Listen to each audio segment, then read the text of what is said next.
Hey, what is up guys, and welcome back to the channel. So in today's video I'm bringing you another road to 100 million video. So basically in this series I'll take you through all the latest and greatest and best money making methods currently available in Gran Turismo 7. Basically if you recommend them, I'll look into them, and if they're any good I will make a full video on them. This one got quite a lot of recommendations. I had a lot of people saying use the the VGT Mazda.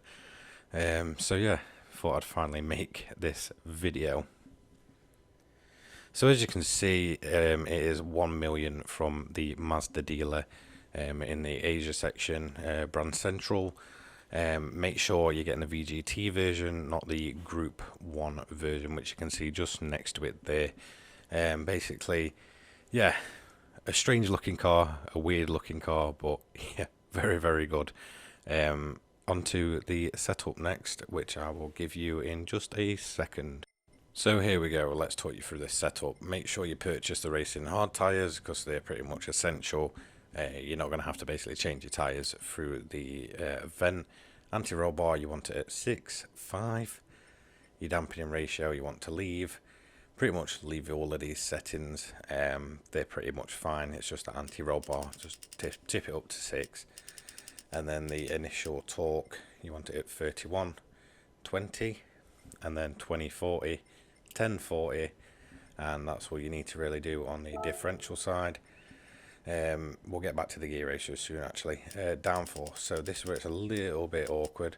Very specific number, it's 1151, and then this one you're actually going to put up a little bit.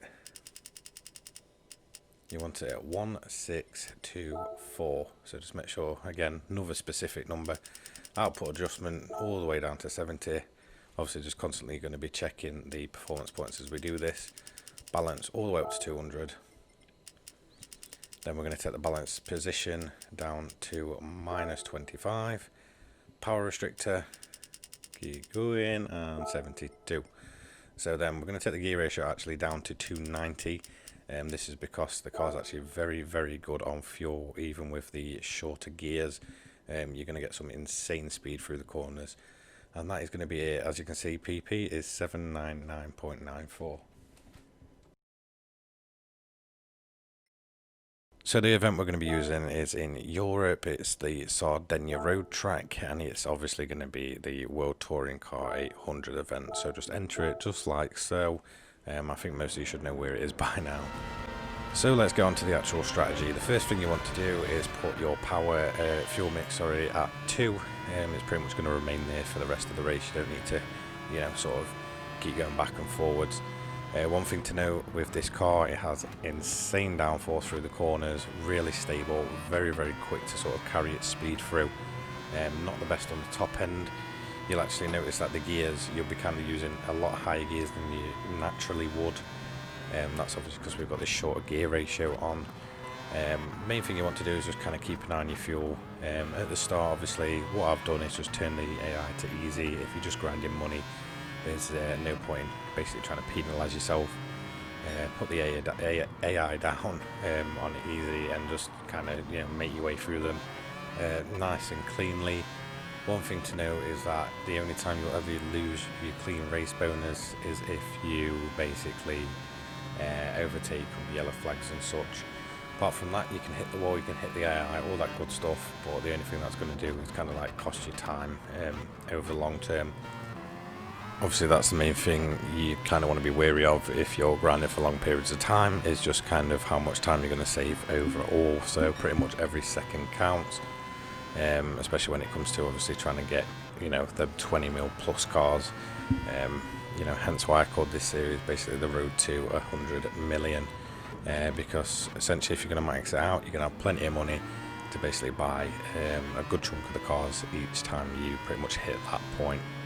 So as you can see, we're coming over the line in a minute for lap 1. If you've been keeping an eye on kind of like the gear and the ratio, you'll notice we're in very high gears for the speeds we're going at. Even though we're kind of not overpowered on the straights, we're still easily able to kind of pass through the AI and beat them down the straights. The corners is the main part where you're going to be kind of making up your time. So that's going to be it. As we come to the end of lap 2, As you can see, fuel usage not bad. We're just kind of going to do that Toyota dirty, put it up the inside and just pretty much take off at this point. This is kind of where the lap times don't look great, but after a bit of practice you'll be averaging, I'd say, about 140 to 141. Obviously this is a method that was recommended to me by a bunch of people, so I thought I'd try it out, and it is actually it's a fairly good method, a much, I guess, easier method than a lot of methods. There's not much in the way of kind of watching your fuel or changing up your strategies or your driving style. It's kind of basically just rev and go. So as you can see, coming towards the end of lap 4, and this is where the first AI is going to pit. At this point you'll probably inherit the lead and you'll be well on your way. As you'll see at the end, we're pretty much going to lap the whole field. Like I said, I've just dipped it down to easy because if we're grinding money, there's no point in trying to penalise ourselves, because there's nothing more infuriating if you need a bit of quick cash and you kind of miss out by making a mistake or something and the AI overtaking you, and you've basically just wasted 25 minutes of your life. So as you can see, lap 6, this is where the majority of the AI is going to pit in. This is where you're pretty much going to stretch your legs at this point. You're not really going to be looking back, and as you can see, the lap times are obviously starting to tumble down. Those racing hard tyres are very, very good over the whole course of this event. You don't need to worry about them at all. You don't really need to even think about managing them. So as you can see, lap 8, we're already starting to kind of lap the AI. The main thing you want to do is just kind of I guess not really take your time, but sort of plan your overtakes so that you don't kind of get caught behind them too much or pile into them and spin out and just cost yourself time. Obviously, like I said, the thing is long-term grinding. It's basically about shaving off as much time as you can. I do feel like maybe in the future I might kind of change the gear ratio up and kind of see if that's any quicker. Like I said, it's just on the kind of top end where this car kind of suffers. Even then it's actually not that slow on the straights, but the majority of the time you're going to make up is through the corners. Absolutely insane downforce from this thing. So as you can see, we're just kind of timing the overtakes, and the lap times keep tumbling down still. Obviously the AI you kind of learn the lines that they take, but you'll kind of get used to that as you go. So end of lap 10, sorry, this is when you're going to take your first pit stop. You don't need to change your tyres. Like I said, you don't even need to worry about managing them. They will never feel any different throughout the whole of this race. So basically you're just going to pit in end of lap 10, and instead of just fueling all the way up, what you want to do is just fuel just over the middle bar, which you can see there. I put about 5.7 laps in and still have plenty of fuel to go at the end. So yeah, AI treating me like I don't exist there, obviously. Just be careful, because sometimes it will just kind of pile into you and you'll end up in the barrier. So again, a little bit more lapping towards the end of the race. Give him a little nudge there, and as you can see, we haven't picked up a penalty throughout this event, but we have sort of collided with a couple of lap cars. So yeah, you don't lose your penalty over that. Like I said, it's just kind of watching out if there is a yellow flag. It's not always like most obvious, so just kind of keep an eye out. If you do see one, just do not overtake, just kind of hold back. So as you can see, fuel usage very good. Basically a tank and a half of fuel and you're all good. We're just gonna boost the power up to fuel mix 1 to just power over the line. And yeah, pretty easy event, very controllable car. I would absolutely recommend people using this that want a kind of a more easier laid back method. So let's see the overall time as we come across the line in first, obviously. Yeah, it's kind of all about the time really.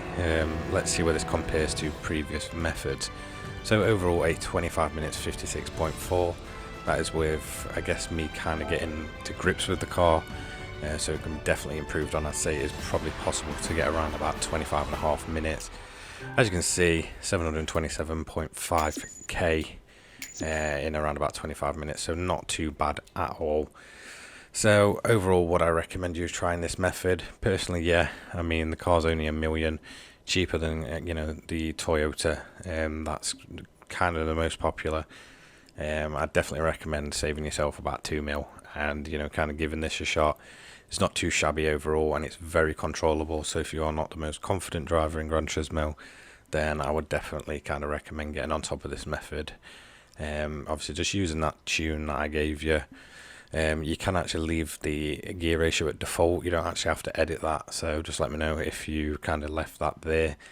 And just kind of let me know your overall times. So a big thank you to everyone that always watches this content.